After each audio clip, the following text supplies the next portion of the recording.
A lot of you that are going to listen to this are witches. A lot of you that are going to listen to this are, oracles, prophetesses.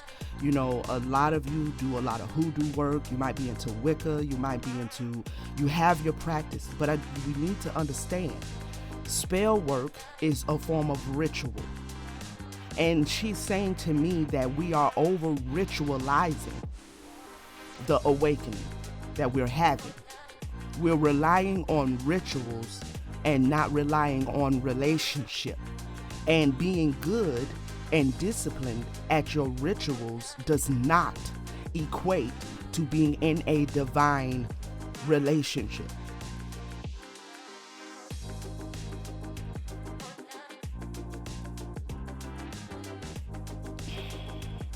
It's a lot going on.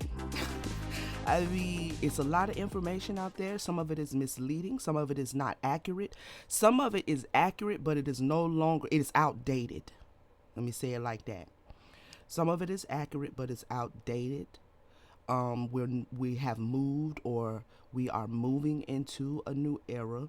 And with new eras comes new spiritual laws, spiritual requirements, spiritual things that the mother desires from us. Some things, however, she's been informing me that in our awakening, in us coming back into ancient knowledge, ancient systems, spiritual systems, magic, spell work, getting a better understanding of what certain religions have taught us that no longer served us or never served us. We have somewhat thrown the baby out with the bathwater. Yes, there's some things we need to go back and retrieve that was taught to us through. Now, y'all know that I am a ex-Christian pastor, preacher, evangelist. And so I was raised in the church. So a lot of things that I'm going to talk about when it comes to organized religion is going to be from that standpoint of Christianity, because that's what I was raised in. I don't know about the other religions. As much as I could study them intellectually, I've never been a Muslim, so I don't really know. But when it comes to Christianity, there are some things we've thrown out and that we need to go back and get, because she is wanting a more intimate relationship with those that have chosen to acknowledge her.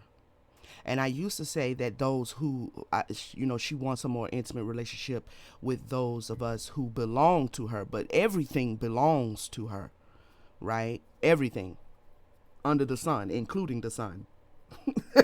So everything belongs to her. So that is not technically accurate for me to say that. However, there are chosen ones who she has just kind of refused to give up. There are some of us who she has chosen to refuse to let go of. And in that, a lot of us are coming out of organized religions. A lot of us are coming out of Christianity.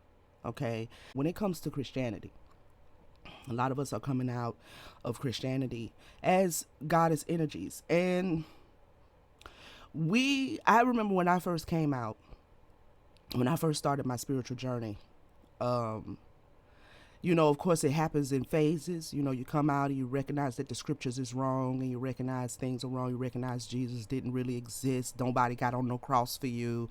You recognize that things are just esoteric, the meanings of the scriptures esoterically. You start understanding things.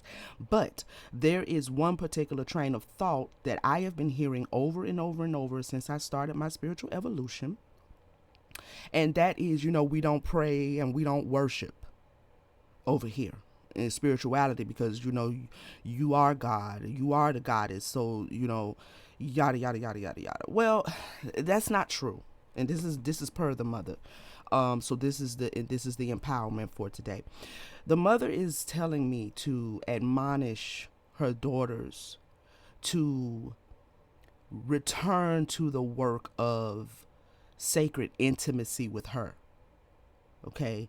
We are being asked to remember that the same energy that we gave God the Father, the same wailing we did, the same crying out we did, the same love and admiration and reverence and time in prayer with Him that we did. Now that we know that, and we are on the right side of the energy in relationship with the mother, she does not want us to abandon and abort the work of sacred intimacy with her.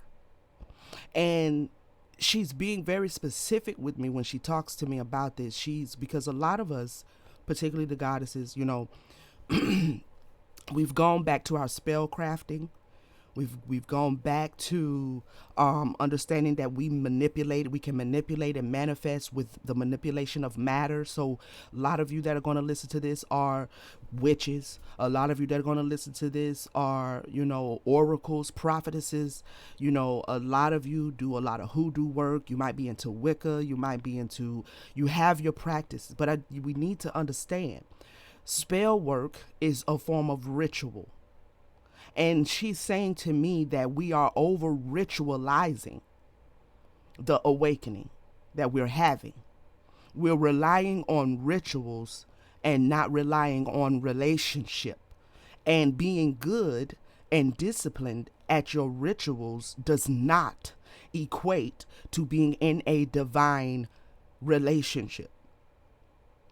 It does not. It is not the same. You can be highly disciplined at making sure your ancestors get their water, at pouring libation, at burning your incense, saging your house. You could be very disciplined at your manifestation work, your candle wax work, readings, tarot cards. Those are all tools to understand the realm and manipulate the realm that we are existing in. That is available to everybody. Okay? That is available to everybody. That is available to everybody, whether they're in relationship with the mother or not, because that is the energies that this realm is built upon. You can have a simple understanding of the energies. You can have an understanding of the elements. You can have an understanding atomically of how things manifest in the physical. You can have an understanding of the symbols and the symbology. You can have an understanding of all of that. There's Satanists that understand that, right? Christians understand that. They won't admit it, of course. They're not going to admit it. But they understand. They understand that, because if they didn't, they wouldn't require baptism. They know that that's a spiritual bath. The hell, they wouldn't require the whole communion energy is a ritual. Church is a ritual. You come in service, everybody collects into the sanctuary, you go into prayer, somebody opens up the prayer, then you go into music and praise and worship, then the preacher take the flow, he goes into the offering. That's all. Every phase is a ritual that you do every time you come into the house of God. Like, it's all built upon ritual. It doesn't mean that they are in a relationship with the Most High, with the womb of creation. Okay. And she has given me the task of sounding the alarm to the divine feminines first, because we are first partakers. We are first partakers. Okay. We are the headship and the leadership of this planet. Yeah. Contrary to popular belief. And we have always been the headship and the leadership of this planet. That is, we didn't lose it. Only thing they did was try to pretend like it didn't exist, like the feminine headship doesn't exist. And some of us, I'm not knocking nobody. If you have male energy in your life and you have decided to surrender your whole life under submission to him and da da da da da, if you got a good king in your house, then yes, but it's not under the energy of submission. It's under the energy of you are leading him to be the great king that he is. Okay, now that's the correct way to look at it, but you could take that with a grain of salt and just continue to move how you move. It doesn't matter. You're a goddess, which means whether you are conscious of it or not, you are the one that establishes the order, both in the home, in the family, and in the world. Okay, so when she gives a message, this is why most of my platform is geared towards the goddesses. For one, because I am one. Secondly, because as a divine goddess and having the truth usurped and the power taken and stolen, right? I want to help my sisters to recognize what the hell's going on. This is a part of your spiritual journey, is taking back over the throne and sitting on it like you're supposed to. In order to do that, there's some things that has to be corrected. The mother, okay, is asking for more of a relationship. Relationships with divine or divinity, sovereign energy, is built in the heart space. Okay, heart chakra energy. All right, it's built there. You can be ritualized and not be in the heart space, connected to the womb of creation and to the Most High through relationship. There are a lot of us who have gone through a lot. We have experienced a lot. A lot of goddess energies are healing from trauma, past life trauma, the raping of our energies, the usurpation of our energies over generations, over millennials, right? That we are now the ones who need to step into the healing of that. See, before patriarchy came in, we occupied this planet as the paradise that it was, without going too much into all of that. And before the masculine energy manifested into the physical, we were here. And we lived in divine relationship, worship of the mother, worship. So when you coming into your journey, and now with all this information that's going on all over the internet about, oh, we don't worship over here because we recognize that there is no greater power than our own, that's nonsense. You are a reflection of the Most High, but you are a reflection. So you understand that in spirituality, or in spiritual mastery, self-mastery, you are independent yet codependent, because every energy in every realm and in every dimension has individuality.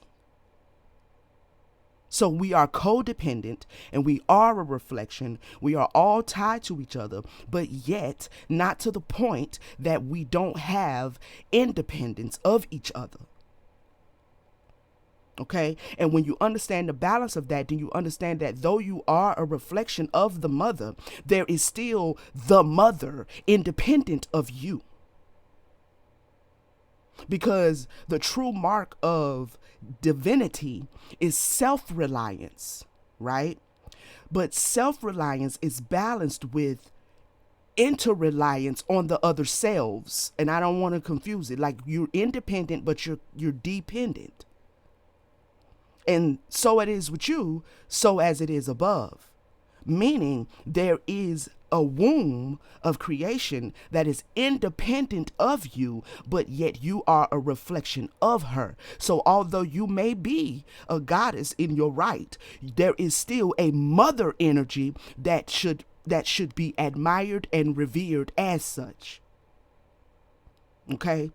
What we have to keep in mind is as above, so below. You give birth to daughters, she look just like you.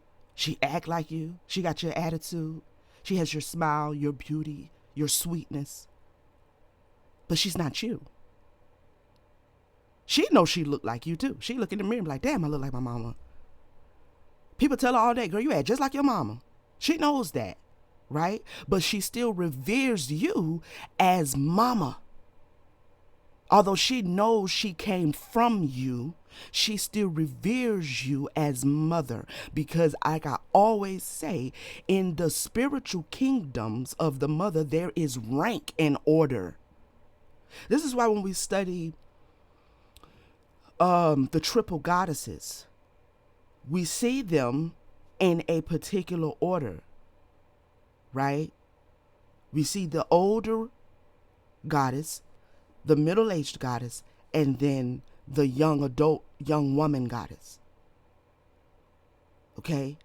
So she is wanting us to remember that she is mama.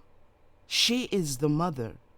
And she really wants more of an intimate conversation from the heart space. She wants you to come to her with your concerns, your joys, your pleasures, your pains. Everything doesn't have to be done through a ritual.